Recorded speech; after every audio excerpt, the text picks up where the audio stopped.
Hello students, DIB के YouTube channel पर मैं हेमंत चौबे एक बार फिर से आप सभी लोगों का हार्दिक स्वागत करता हूं।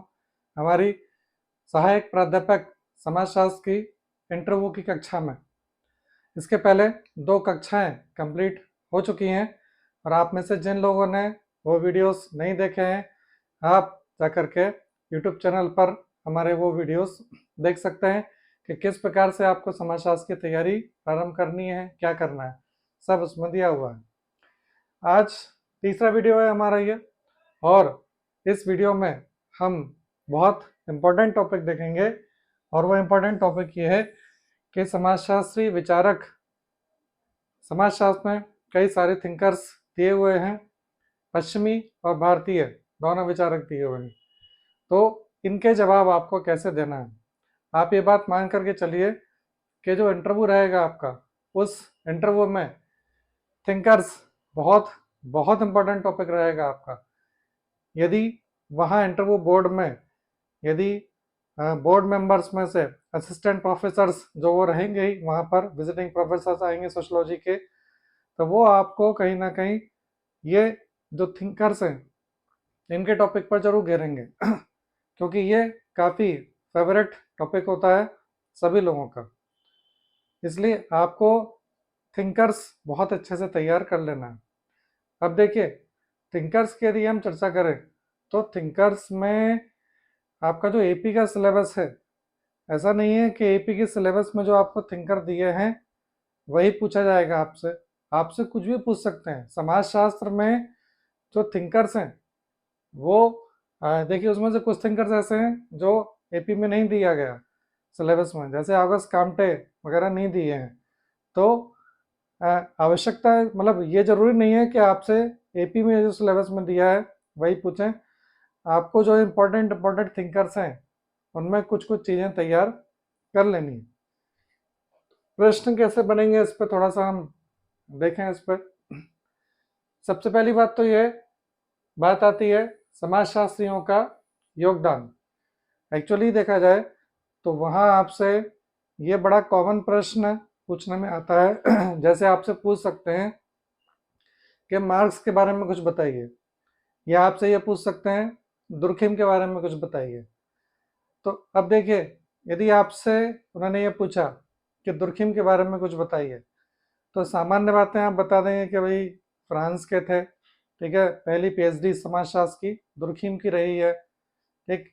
इसके अलावा मेन जो उनके पूछने का पर्पस है वो ये है कि दुर्खिम ने जो कंट्रीब्यूशन किया है, यानी दुर्खिम ने जो अवधारणाएं सिद्धांत दिए हैं उनके बारे में आप बताएं।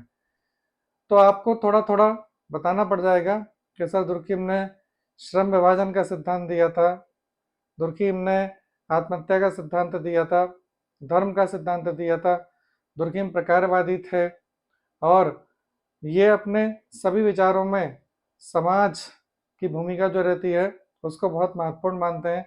इस प्रकार से आपको कम से कम 15 से 20 थिंकर्स जो बहुत इंपॉर्टेंट हैं, परंपरागत थिंकर्स ज़्यादा इंपॉर्टेंट होते हैं, जैसे कॉम्टे हैं, Marx, Durkheim, Herbert S Spencer, Talcott Parsons, Max Weber, Wilfred Pareto, ये, या भारत में M N Srinivas, S C Dube वगैरह, इनकी जो जो चीज़ें इंपॉर्टेंट है उनके बारे में थोड़ा थोड़ा आपको देख लेना है।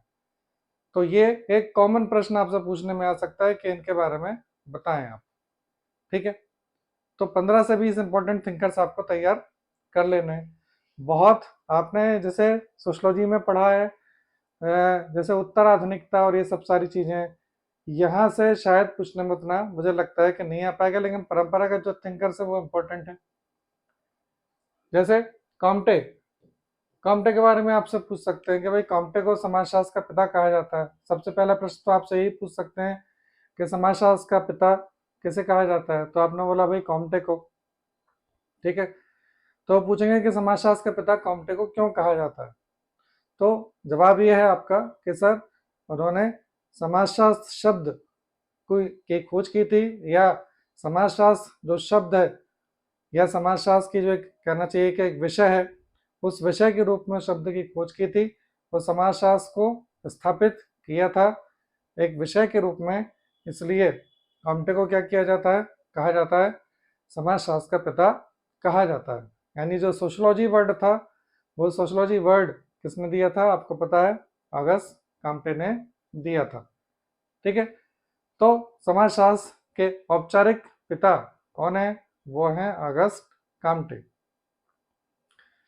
दूसरी बात, काम्टे का एक सिद्धांत है क्या, प्रत्यक्षवाद। ठीक है, एक्चुअली देखा जाए तो प्रत्यक्षवाद समाजशास्त्र में यदि प्रत्यक्षवाद की यदि हम चर्चा करते हैं तो ऑगस्ट काम्टे का नाम उसमें आ जाता है। तो आपसे पूछने में आ सकता है, वो आपसे पूछ सकते हैं वहां पर कि भैया प्रत्यक्षवाद के बारे में क्या जानते हैं, काम्टे ने प्रत्यक्षवाद के बारे में क्या कहा है।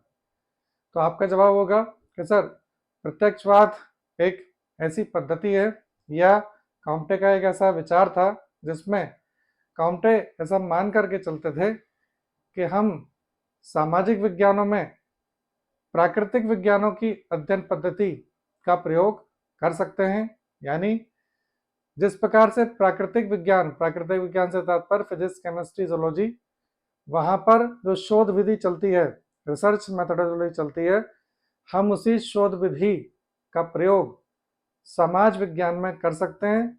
जिससे क्या होगा, समाज विज्ञान के जो निष्कर्ष निकलेंगे वो बिल्कुल वैसे ही निष्कर्ष निकलेंगे जैसे कि प्राकृतिक विज्ञानों के निकलते हैं।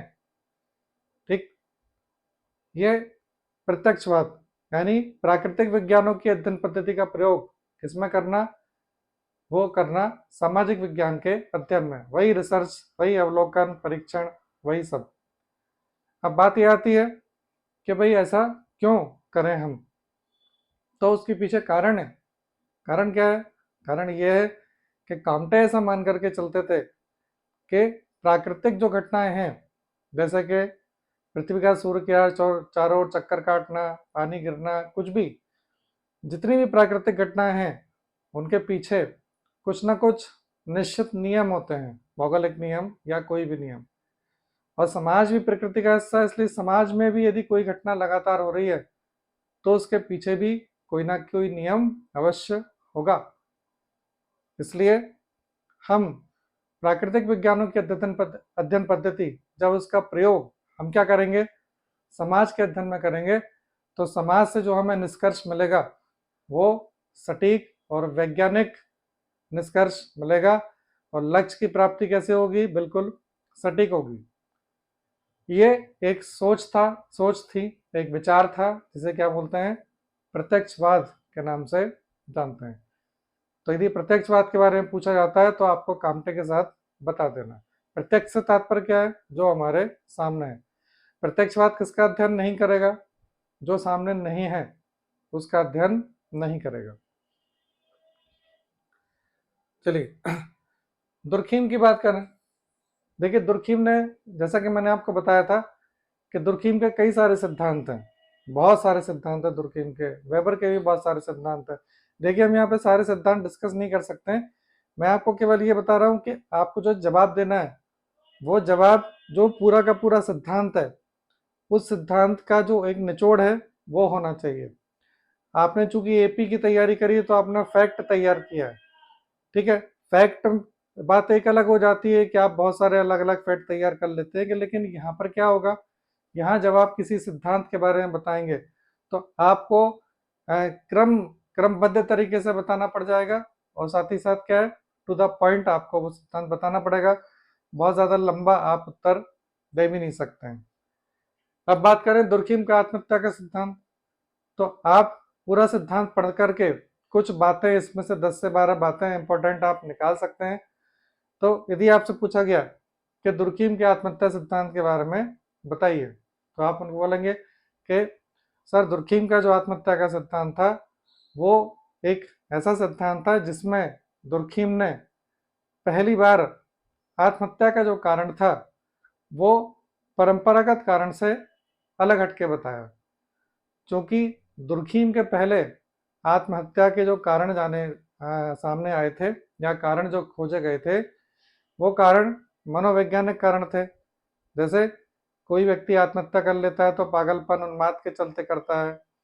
कुछ भौगोलिक कारण थे, जैसे मॉन्टेस्क्यू ने बोला था भौगोलिक कारण। तो ऐसे अलग अलग कारण थे आत्महत्या के, लेकिन दुर्खीम आए और दुर्खीम ने आत्महत्या को लेकर के जो शोध किया और उसके बाद उन्होंने ये निर्णय दिया या ये सिद्धांत प्रतिपादित किया कि आत्महत्या के पीछे कारण व्यक्तिगत नहीं है, भौगोलिक नहीं है, धार्मिक भी नहीं है, वो कारण है सामाजिक। यानी दुर्खिम ने यह बताया कि आत्महत्या के पीछे उत्तरदायी कौन है? समाज।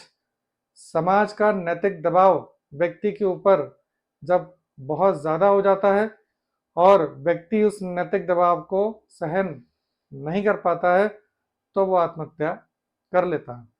यानी व्यक्ति को आत्महत्या करने के लिए विवश करने वाला कौन है? समाज। इसलिए दुर्खीम का जो आत्महत्या का सिद्धांत है उसे क्या बोलते हैं? उसे हम आत्महत्या का सामाजिक सिद्धांत बोलते हैं।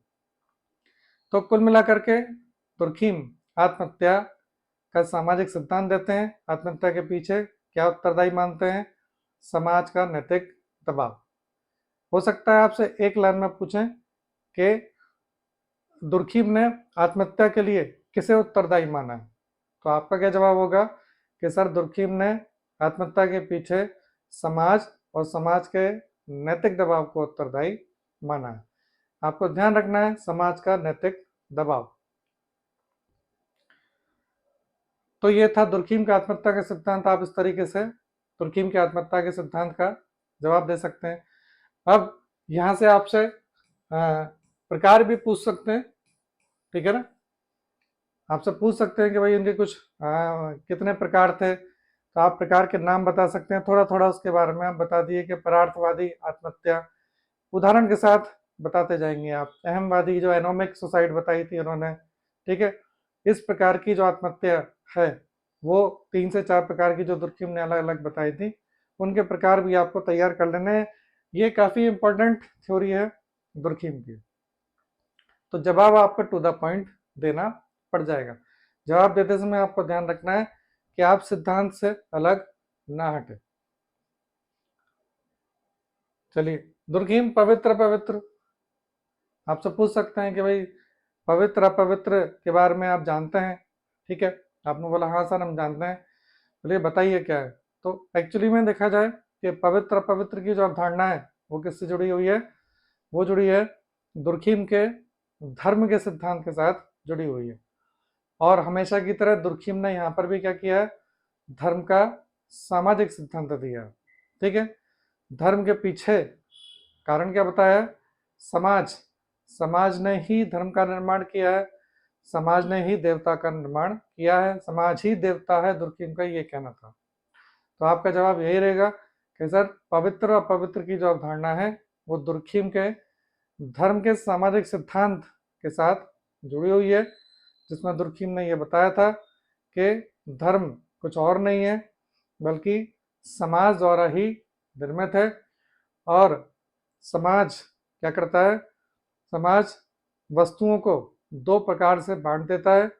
कुछ वस्तुएं पवित्र वस्तुओं की श्रेणी में रख देता है और बाकी की जो सामान्य वस्तुएं होती हैं उन्हें अपवित्र की श्रेणी में रख देता है। ऐसी वस्तुएं जिन्हें समाज पवित्र मानता है, वो पवित्र वस्तुओं का संबंध किसके साथ हो जाता है? धर्म के साथ हो जाता है।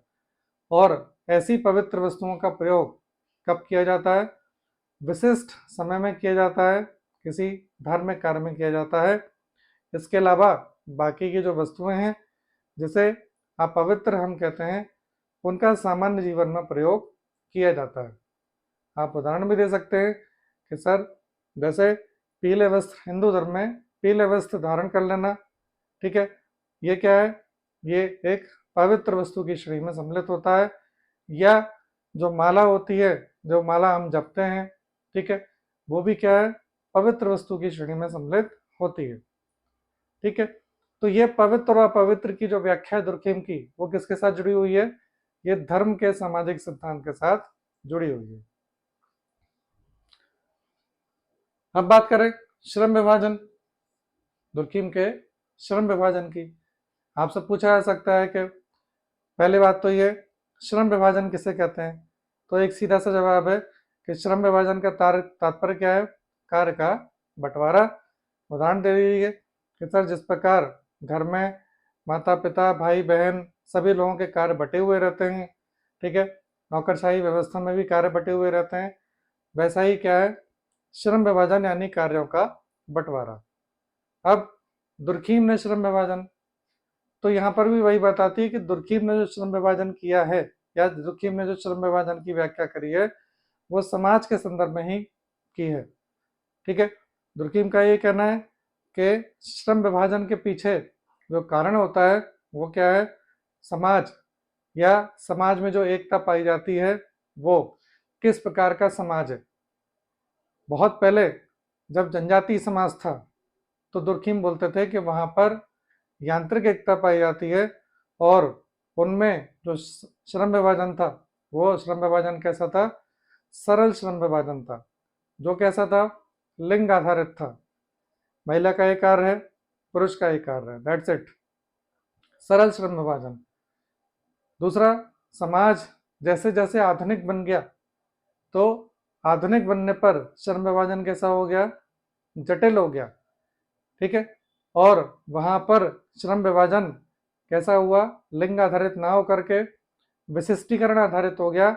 जो जिस कार्य में विशिष्ट रूप से दक्ष है वो कार्य करेगा। तो श्रम विभाजन के पीछे आधार क्या है? समाज। पहले समाज सरल समाज था, जैसे जैसे जनसंख्या बढ़ी, जनसंख्या बढ़ने के साथ साथ समाज सरल समाज से क्या हो जाता है? जटिल समाज। इसलिए श्रम विभाजन भी सरल से जटिल। ये श्रम विभाजन के बारे में आप दुर्खीम के बता सकते हैं। तो दुर्खीम के सिद्धांत काफी इंपॉर्टेंट है, आपको पढ़ लेना है। अब हम बात करें किसकी? मार्क्स की, कार्ल मार्क्स।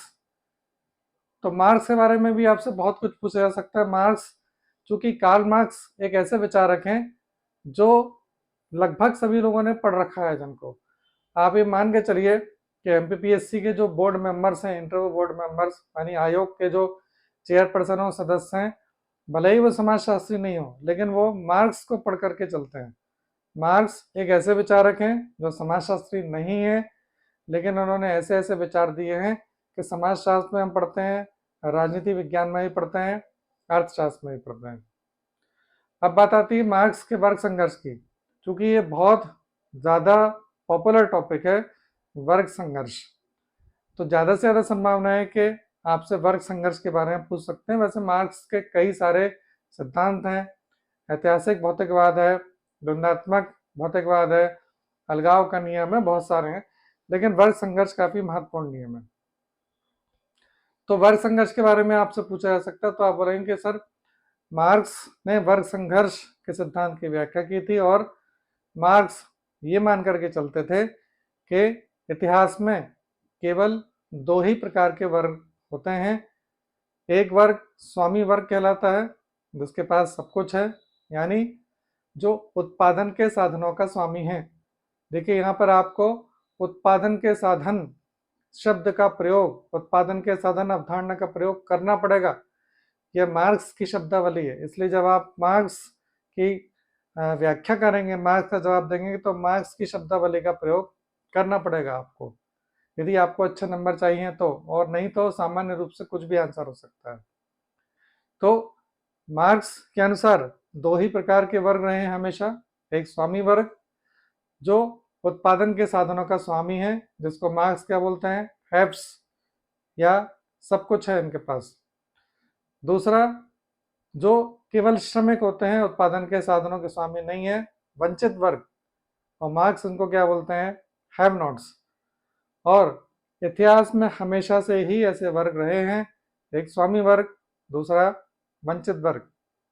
और मार्क्स ये बोलते हैं कि आधुनिक जो औद्योगिक समाज है, यहाँ पर भी दो प्रकार के वर्ग हैं। पहला है बुर्जुआ या पूंजीपति, ये स्वामी वर्ग है, और दूसरा वर्ग है सर्वहारा या श्रमिक, ये वंचित वर्ग है। और जब जो बुर्जुआ है उसका शोषण बहुत ज़्यादा बढ़ जाएगा तो सर्वहारा वर्ग इकट्ठा हो जाएगा और एकत्रित होकर के क्या करेगा? वो पूंजीपति वर्ग के विरुद्ध संघर्ष प्रारंभ कर देगा और इसको ही क्या बोलते हैं, वर्ग संघर्ष। ठीक है, ये इतना जवाब आपको वर्ग संघर्ष में देना पड़ेगा। दो अलग अलग वर्ग हैं, दोनों वर्गों के हित अलग अलग हैं। स्वामी वर्ग का हित अलग है, उसका इंटरेस्ट अलग है, वंचित वर्ग का हित अलग है, उसका इंटरेस्ट अलग है। दोनों के हित एक दूसरे के विरोधी हैं, इसलिए इनमें हमेशा संघर्ष देखने को मिलेगा। तो ये वर्ग संघर्ष का सिद्धांत है, आपको ध्यान रखना है। उत्पादन के साधन, बुर्जुआ, सर्वहारा, ये सब चीजों से ही आप मार्क्स को समझाएंगे। दूसरा, कई बार पूछ लेते हैं कि मार्क्स ने समाजवाद के बारे में क्या कहा था। तो उसकी जो कहानी है, एक्चुअली देखा जाए समाजवाद की कहानी वर्ग संघर्ष से ही प्रारंभ होती है। ठीक है, तो आपको ये बोल देना है कि जैसा कि मार्क्स ने बताया था कि उत्पादन के साधनों पर प्रारंभ से ही बुर्जुआ वर्ग का स्वामित्व रहा है, सर्वहारा वर्ग उससे वंचित रहा है। तो उत्पादन के साधनों के ऊपर स्वामित्व को लेकर क्या होगा, बुर्जुआ और सर्वहारा के मध्य वर्ग संघर्ष होगा।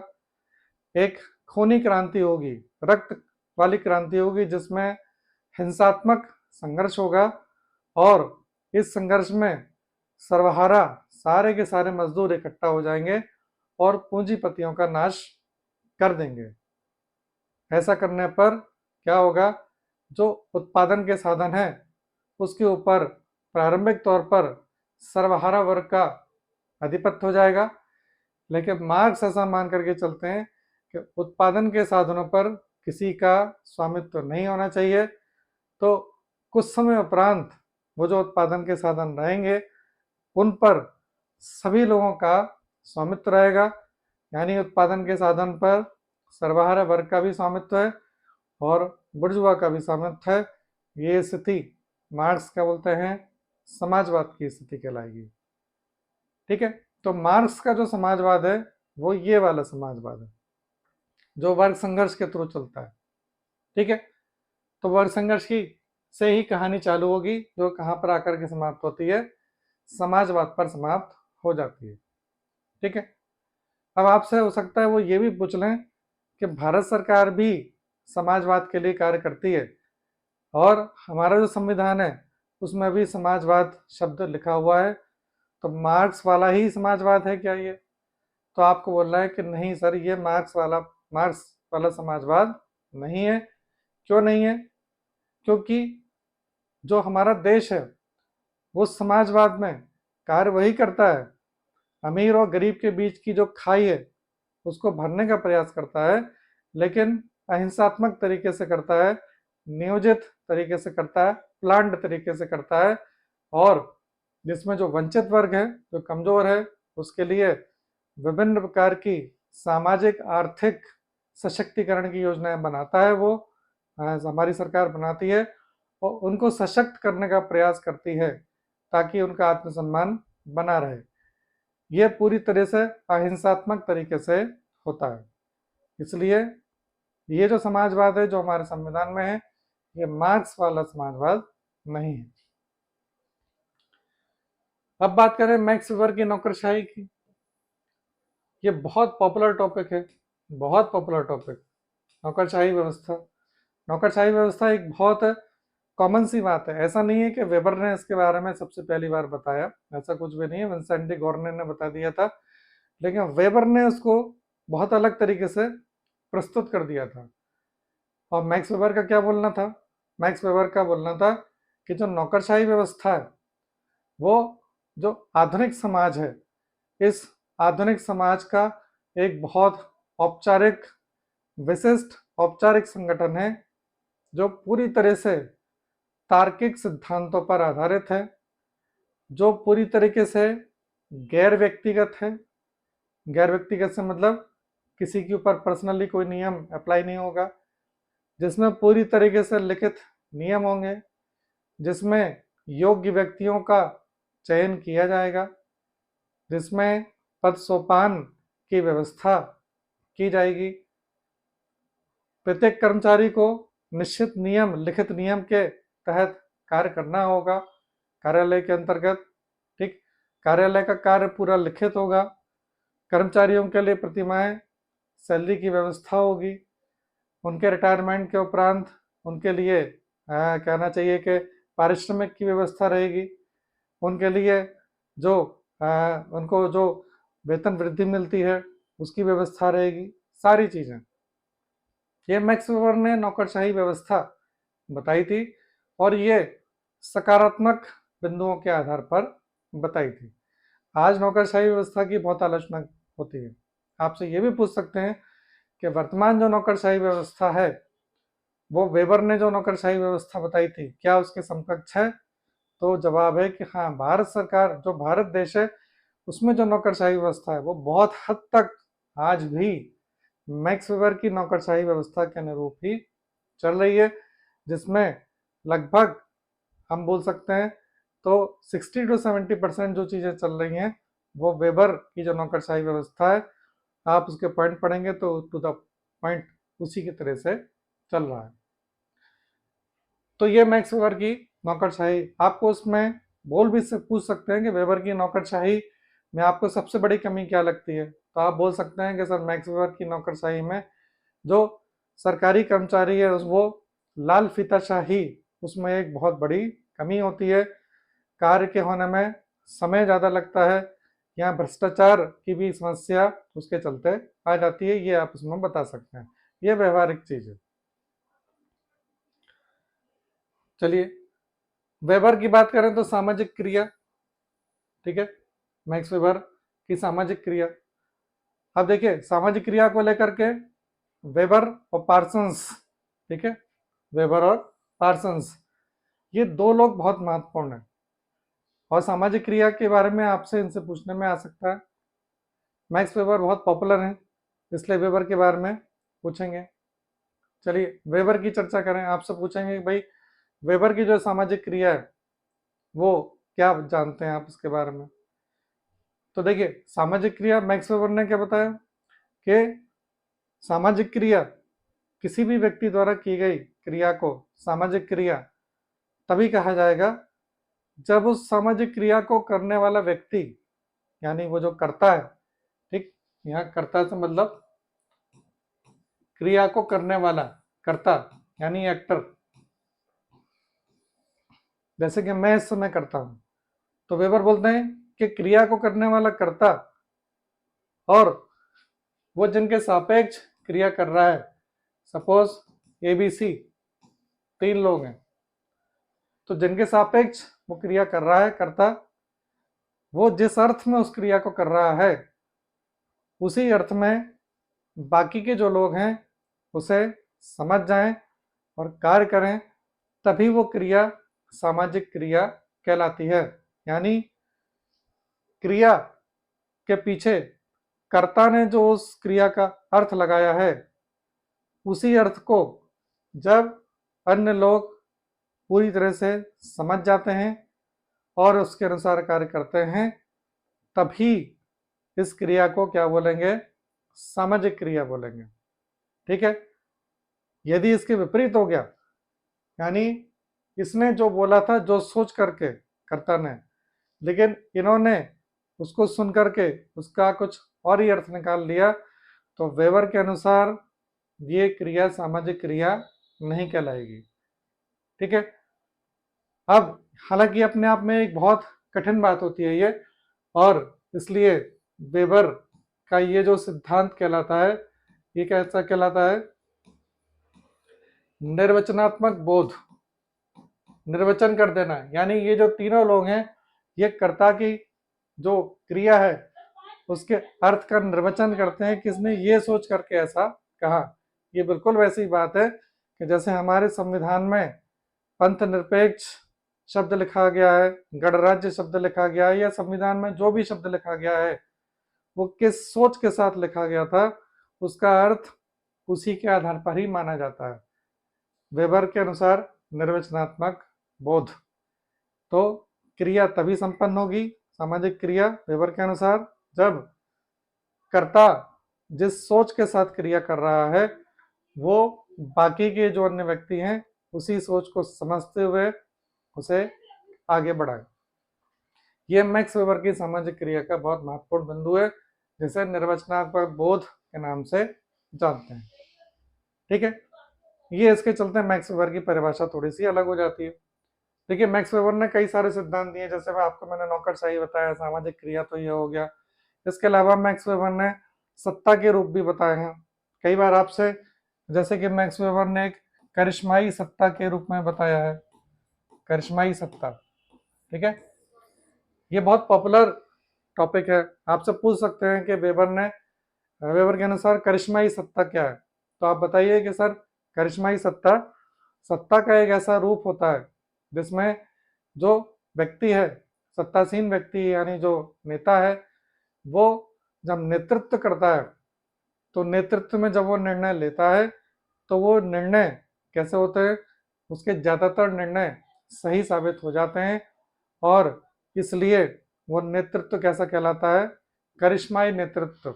यानी उसका निर्णय जिस पे सभी लोग प्रश्न चिन्ह उठा दें कई बार कि अरे ये निर्णय कहीं गलत ना हो जाए, लेकिन उसका निर्णय हमेशा ही सही होता है। तो ऐसा नेतृत्व, करिश्माई नेतृत्व, ऐसी सत्ता क्या कहलाती है, करिश्माई सत्ता कहलाती है। और भी वेबर ने पारंपरिक सत्ता वगैरह बताए थे, तो वेबर का जो सत्ता का है उसको आप पढ़ लीजिए, वेबर आपको पूरा अच्छे से पढ़ लेना है। अब बात कर रहे हैं पार्सन्स की सामाजिक क्रिया की। पार्सन्स काफी कठिन समाजशास्त्रियों की श्रेणी में सम्मिलित है, यानी कि पार्सन्स यदि आपको पढ़ना है तो पार्सन्स को एक्सप्लेन करना क्या हो जाता है, थोड़ा सा कठिन हो जाता है। जैसे पार्सन्स की सामाजिक व्यवस्था, पार्सन्स की सामाजिक संरचना, ये आप थोड़ा सा पढ़ लीजिएगा उसको, क्योंकि ये भी आपसे पूछने में आ सकता है कि पार्सन्स ने इसके बारे में आखिर क्या कहा था। ठीक है, अब बात करते हैं हम सामाजिक क्रिया की, कि पार्सन्स की जो सामाजिक क्रिया है, वो सामाजिक क्रिया के बारे में पार्सन्स ने क्या कहा है। तो पार्सन्स क्या बोलते हैं कि सामाजिक क्रिया तभी संपन्न होती है, या कोई भी क्रिया सामाजिक क्रिया तभी कही जाती है जब उसमें कम से कम 3 बातें होना आवश्यक है। नंबर 1, कर्ता, यानी क्रिया को करने वाला कोई ना कोई व्यक्ति होना आवश्यक है, कर्ता। दूसरी बात, परिस्थिति, यानी कोई भी सामाजिक क्रिया किसी ना किसी परिस्थिति में की जाती है, यानी कर्ता उस क्रिया को कर रहा है तो वो किसी ना किसी परिस्थिति में ही कर रहा है। जैसे आप लोग मेरा लेक्चर सुन रहे हैं तो आपका इंटरव्यू है, परिस्थिति है आपकी। तीसरा, प्रेरणा, प्रेरणा से मतलब कि कोई भी कर्ता किसी भी परिस्थिति में सामाजिक क्रिया करने को जब तैयार होता है तो उसके पीछे कोई ना कोई प्रेरणा रहती है उसकी, उसी प्रेरणा से प्रेरित होकर के वो सामाजिक क्रिया करेगा। जैसे यदि आपने मेरा पिछला वीडियो देखा तो आप अगला वीडियो देख रहे हैं, ये प्रेरणा है आपकी कि हाँ भाई पिछला वीडियो समझ में आया था इसलिए अगला देख रहे हैं। ये अगला नहीं देख रहे हैं तो भी प्रेरणा है, क्योंकि पिछला वीडियो समझ में नहीं आया था इसलिए हम नहीं देख रहे हैं। ये प्रेरणा कहलाती है। तो 3 बातें आपको याद रखना है पार्सन्स की सामाजिक क्रिया की, कर्ता, परिस्थिति, प्रेरणा। मैक्स वेबर की सामाजिक क्रिया, निर्वचनात्मक बोध। हालांकि ये जो थिंकर्स हैं, ये प्लेलिस्ट बनी हुई है असिस्टेंट प्रोफेसर सोशियोलॉजी की, उस पर सारे थिंकर्स मैंने डिटेल में पढ़ाए थे, आप देखना चाहें तो वहां जा करके प्लेलिस्ट पर देख सकते हैं। ठीक है, तो ये थिंकर्स, तो देखिए ये कुछ चीज़ें, हम बहुत सारी चीज़ें डिस्कस तो नहीं कर सकते हैं, मैं आपको केवल ये बता रहा हूँ कि आपको आंसर किस तरीके से देना है। तो आपको टू द पॉइंट आंसर देना है, आपको आंसर देते समय भटकाव जरा भी नहीं करना है। मैं आपको बार बार समझा रहा हूँ कि 3 गुने लोग पहुँचेंगे, 3 में से हर 3 में से एक ही व्यक्ति की एंट्री उसमें होना है, तो जो सबसे अच्छा जवाब देगा उसको ले लिया जाएगा। इसलिए इंटरव्यू में कंपटीशन कैसा होता है, कठिन होता है, और चूंकि आपको असिस्टेंट प्रोफेसर बनाया जा रहा है इसलिए अपेक्षा है कि आपको समाजशास्त्र का ज्ञान अच्छा होना जरूरी है। तो जल्दी ही मिलेंगे नेक्स्ट वीडियो में। यदि आप कुछ और जानना चाहते हैं तो इस नंबर पर संपर्क कर सकते हैं। All the best.